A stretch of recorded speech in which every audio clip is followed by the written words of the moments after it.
Council for Responsible Nutrition. Same members. They have lots of multi-level marketing companies. Same members. Okay? And they're serving their members' needs.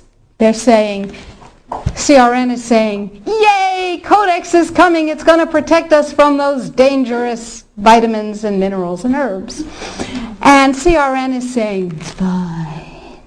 Go to sleep, lullaby, and good night. Everything's fine. And they use a report that they commissioned at a reputed cost of $800,000. A report, Sidley, Austin, Brown, and Root, a law firm in Washington, wrote a report for them. And it said, lullaby and good night, everything's fine. It won't have an impact on the United States. Everything's fine. Sidley, Austin, Brown, and Root has one major client whose name you might know, Merck. Now, it's entirely possible that NNFA just did a spectacularly bad job of due diligence, or not. Anyway, the report says everything's fine, everything's dandy, no problem, we've got Deshay. Yeah, sure we do. Now let's talk about Australia. Remember, 5 laws before Congress to overturn Deshay. And you can write to Congress on the website. The click of a mouse. I call it riding the freedom mouse. It's called security. Now, Congress uses a multiplier of 13,000 to 1. Every email, fax, phone call, letter. Don't write letters. They get decontaminated. They never get to Congress.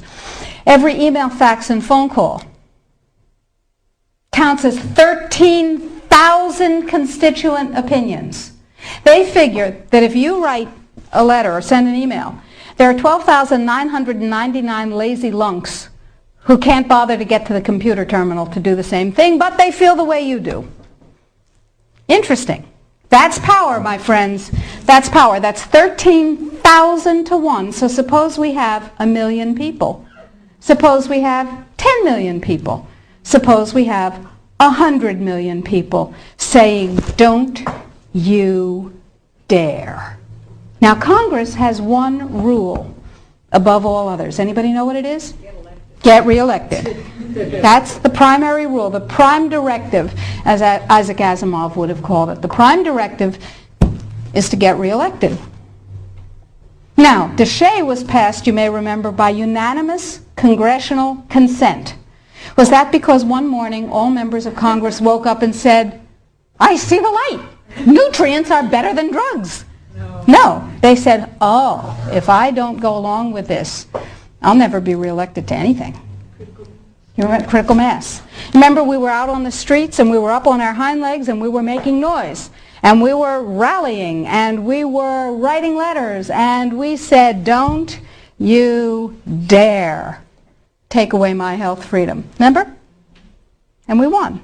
Except we got fat, dumb, and lazy and stopped protecting ourselves. So now we're in the same place again. Except it's all food instead of just nutrients. So that's point number 1. Use the freedom mouse. Ride the freedom mouse. We made it as easy as possible on the site. Sign up for the emails. I will never sell your information to anyone, I promise. I will never rent it. I will never share it. You'll only get email from me. And we need you to know what's going on. So I'll send you email blasts. I'll send you things that you can do. Or not. You know, it's your choice.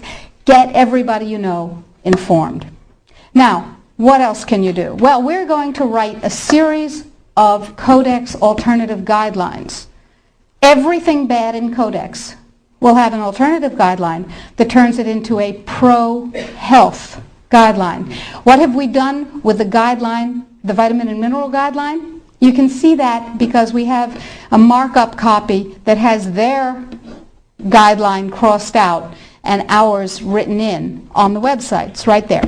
What we've done is turn it into something, into a guideline that mandates biochemically, individually determined optimal health. And it's still Codex compliant.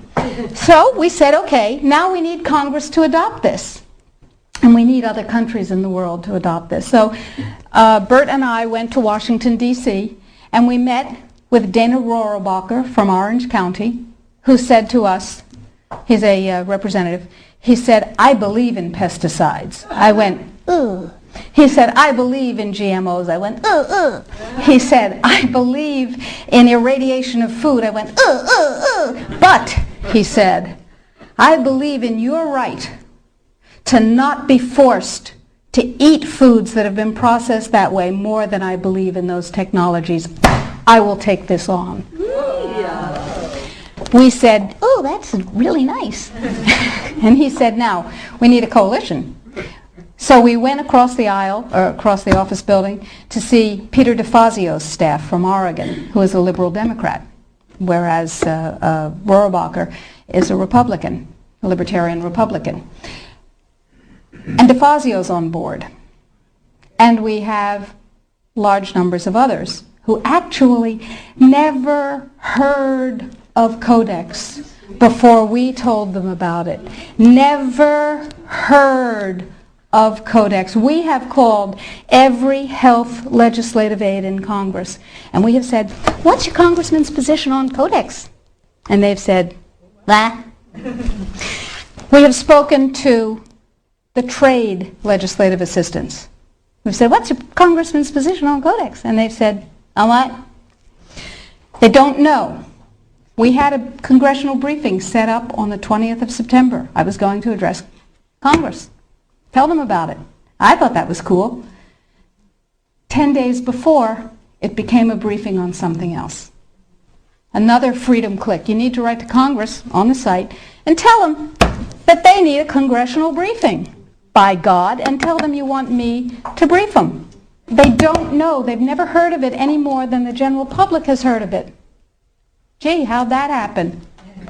Who knows? Every negative part of Codex can be overturned by a guideline, a regulation, or a standard that is positive.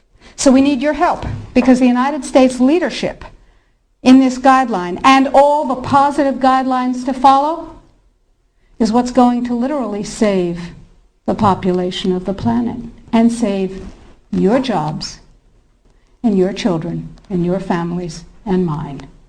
Thank you.